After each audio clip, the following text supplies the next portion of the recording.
Halo semuanya, selamat datang di podcast Sejarah dalam Lensa. Kali ini kita kedatangan dua bintang tamu yang sangat menarik. Ada Hani Latifah Arfi dan juga Dava.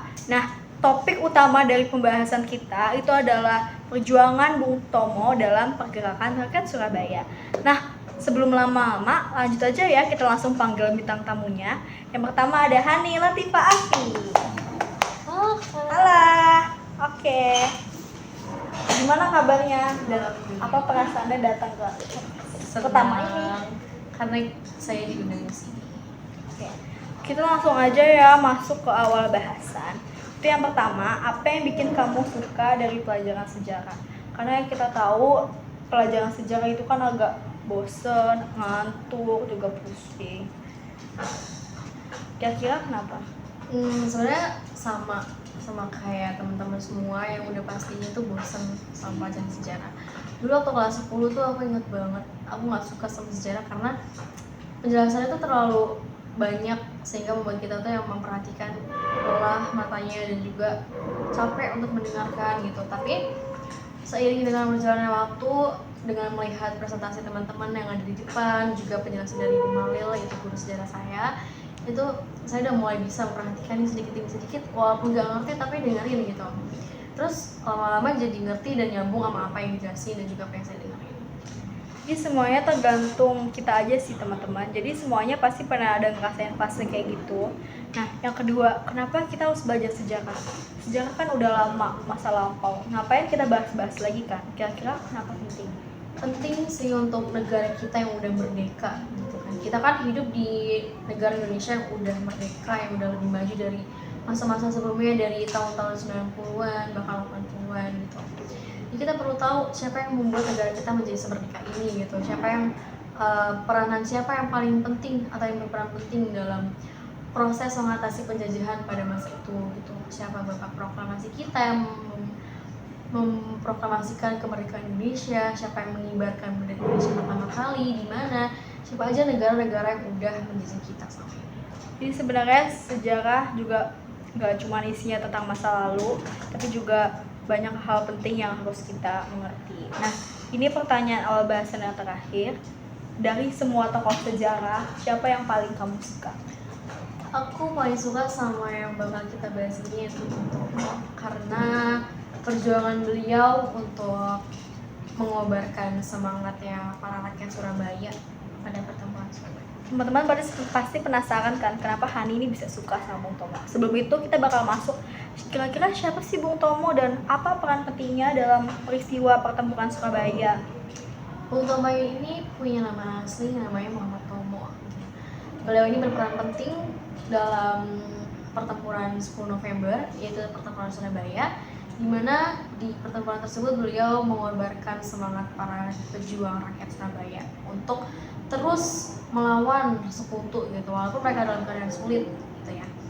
Nah, dari pertempuran ini menjadi simbol perlawanan rakyat Indonesia dalam memperjuangkan kembali kemerdekaannya. Oke, teman-teman udah tahu kan sekarang siapa sih nama aslinya Bung Tomo, siapa nama panjangnya. Nah, sekarang kita bakal masuk ke tokoh pemimpin idola Bung Tomo. Kira-kira siapa tokoh yang paling dia suka? Menurut buku yang aku udah baca ya, yaitu buku serial Temponya Bung Tomo sendiri, itu beliau mengatakan bahwa ada dua tokoh atau pemimpin yang beliau hormati gitu. Salah keduanya itu, yang pertama ada Bung Hatta, yang kedua ada Pak Darmin. Oke, jadi ada Bung Hatta dan Pak Darmin. Teman-teman jangan lupa ingetin, kali aja nanti di jalanan ada yang nanya.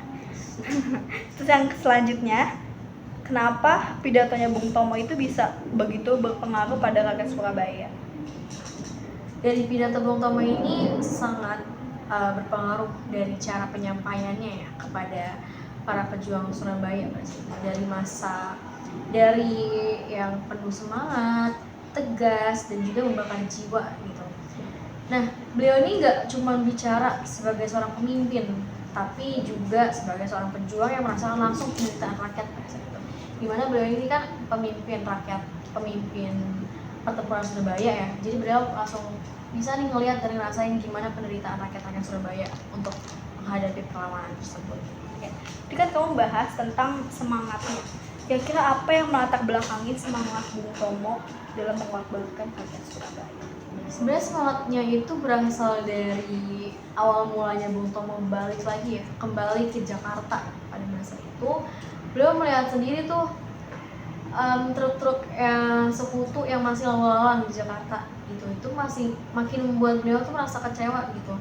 Terus juga beliau tahu bahwa masih ada bendera Belanda yang berkibar di depan atau di bekas markasnya tentara Jepang pada masa itu.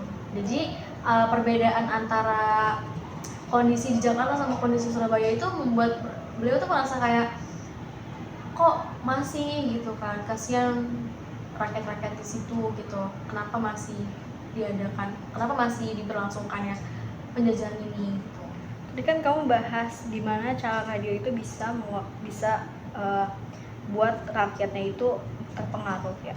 Terus kira-kira bagaimana Bung Tomo menggunakan radio untuk menginspirasi perlawanan rakyatnya? Kayak gimana cara dia buat menggunakan radio itu? Kan pada masa itu salah satu media untuk menyebarluaskan informasi yang seluas-luas itu kan radio nih, sangat berperan penting gitu ya. Selain dari suatu menyurat, tapi kan radio itu lebih bisa didengar sama rakyat-rakyat pada masa itu. Beliau menggunakan radio untuk menyebarkan semangat atau motivasi kepada rakyat-rakyat Surabaya gitu. Menggunakan alat komunikasi tersebut melalui siaran radio yang berisikan untuk terus melawan penjajah gitu, memberikan motivasi juga dorongan nih, serta instruksi apa aja yang bakal rakyat tersebut lakuin untuk melawan penjajah tersebut gitu. Jadi pidato tersebut tuh memberikan kesan yang sangat besar karena mampu menciptakan rasa kebersamaan dan juga nasionalisme. Jadi dari sini kita bisa jadi tahu ya gimana perjuangan Bung Tomo dalam mengorbankan semangat rakyat Surabayanya. Nah, selanjutnya ini yang terakhir dan penutup untuk bintang tamu kita yang pertama. Kira-kira pesan supaya orang-orang di luar sana, apalagi yang nonton ini, supaya tertarik dan lebih suka lagi gitu sama pelajaran sejarah. Pesan saya buat teman-teman semua yang nonton podcast ini, sebenarnya kita harus belajar sejarah sih. Kayak kita kan harus menghargai perjuangan para pahlawan di masa lalu untuk memperjuangkan kemerdekaan Indonesia. Kalian tahu sendiri kalau kalian nonton filmnya Soekarno itu banyak banget tokoh yang tewas pada masa itu. Pertumpahan darah terjadi dengan sangat cepat, maksudnya kayak membuat para tokoh tuh menjadi berkurang gitu. Terus juga kita perlu tahu gimana perjuangan mereka pada masa itu untuk mengibarkan bendera Indonesia kembali gitu, walaupun mendapatkan izin yang sangat susah dari Jepang. Terus juga pengambilan wilayah yang banyak sama Jepang gitu untuk membuat Republik Indonesia Serikat gitu. Gimana perjuangan mereka semua untuk mempertahankan Indonesia ini, untuk membangkitkan Indonesia menjadi negara yang merdeka gitu, terbebas dari penjajahan, terbebas dari kerja paksa, kerja rodi, bahkan apa sih yang dibayar tuh? Ya pokoknya itu. Lupa. Oke, kita perlu tahu.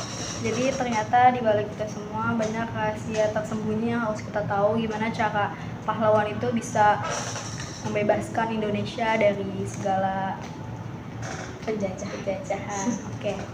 Kita akhiri bintang tamu kita yang pertama ini. Salam sejarah dalam lensa. Dadah. Terima kasih. Halo teman-teman semuanya, balik lagi di Sejarah Dalam Lensa. Nah, di sini ada bintang tamu kedua, langsung aja kita panggil Deva Rizky. Yeay. Dah. Halo. Yeay.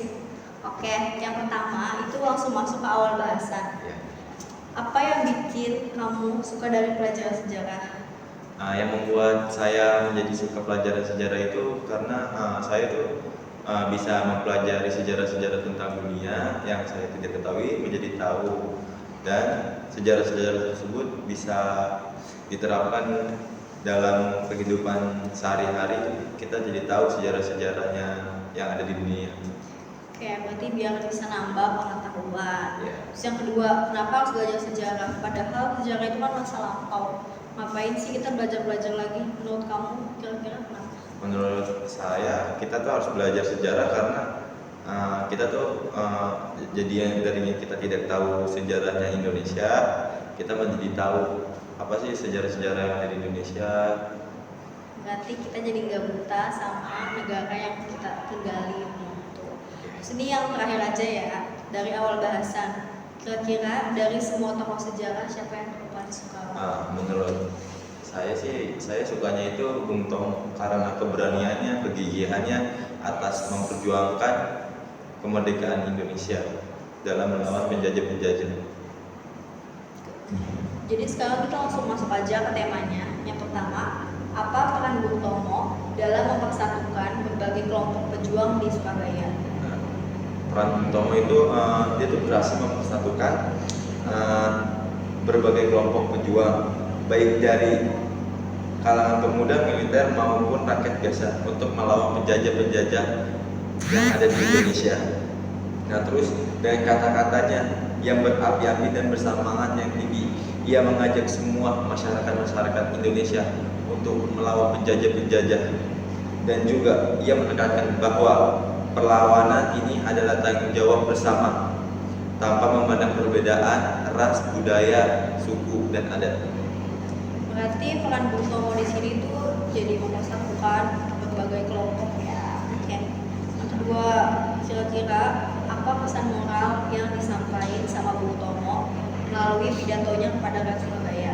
Kan dia kan nyampain banyak pidato kan. Kira-kira apa pesan moral dari situ? Pesan moral dari yang disampaikan oleh Bung Tomo itu bisa pentingnya persatuan dan semangat dan keberanian dalam mempertahankan kemerdekaan. Ia juga mengingatkan rakyat Indonesia pentingnya hak kemerdekaan yang harus kita jaga dan juga tidak bisa diberikan begitu saja kepada penjajah-penjajah. Dan untuk itu rakyat harus hidup siap berjuang dan mengorbankan segalanya. Oke, sekarang kita udah ada di era modernisasi.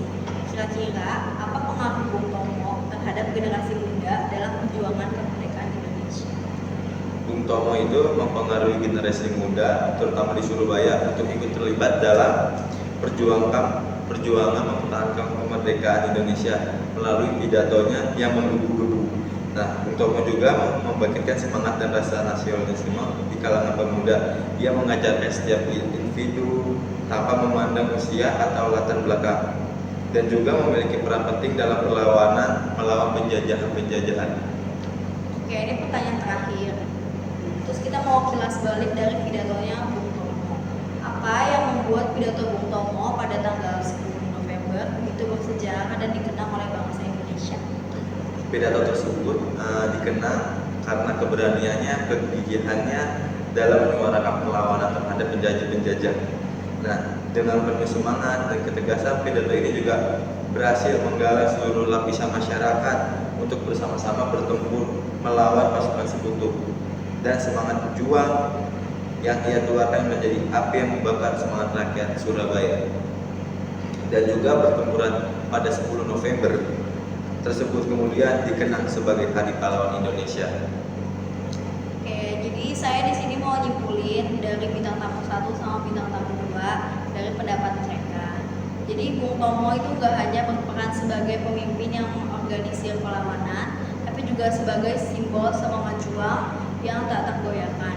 Pidatonya tadi udah dibilang yang berapi-api, terus menyentuh hati rakyat, itu bisa membangkitkan rasa kebersamaan serta mendorong mereka untuk terus bertahan dalam menghadapi situasi perang yang sangat berat.